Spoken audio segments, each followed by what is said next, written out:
Our country has made significant strides with DigiYatra, with biometric boarding.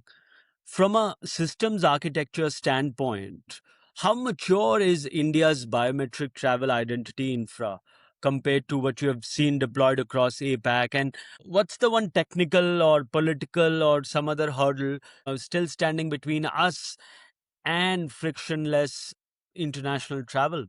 If you think of a passenger bag as digital and not just the physical flow, but also the digital flow, you will see that the passenger and bag retain the same physical identity as they move across the terminal. But depending on your touch point, your identity changes. DigiYatra has a different view of your identity, and it is used to use that at queue management at terminal entry, secure queue management at terminal entry and security. But as soon as you hit the check-in, you're in the airline biometric domain at check-in and gate. And then at border control, you're in the Bureau of Immigration biometric domain.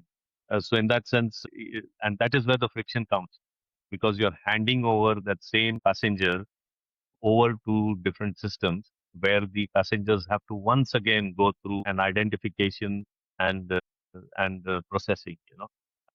So the gold standard over here is Hong Kong and Singapore, where you enrolled once and you go through with that same phase right up to boarding, irrespective of the airline system, irrespective of the immigration system, irrespective of the check-in system. So that is where it is. It is about the success of India's biometric program is really dependent on how either DigiYatra can scale up to onboard airlines, check-in and boarding, as well as the government's own immigration control checks onto its platform, or in creating a platform where there is a smooth transfer of information. In that sense, the passenger does not feel they are going through various.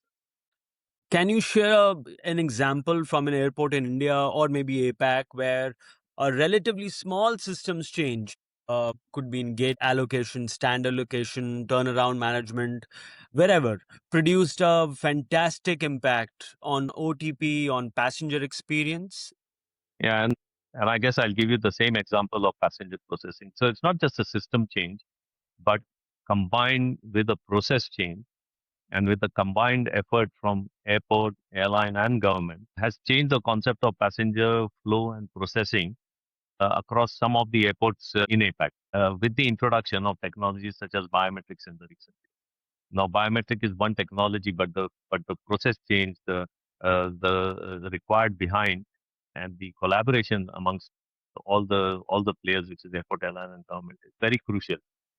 And this, while this end-to-end biometric flow is not yet implemented in India, but regional examples like Hong Kong and Singapore are showing that it is possible to go from curb to the boarding gate in less than 5 minutes. I have so many times landed in Singapore and reached my home in less than 30 minutes, so with less than 4 or 5 minutes to even collect my bags and be at the taxi stand.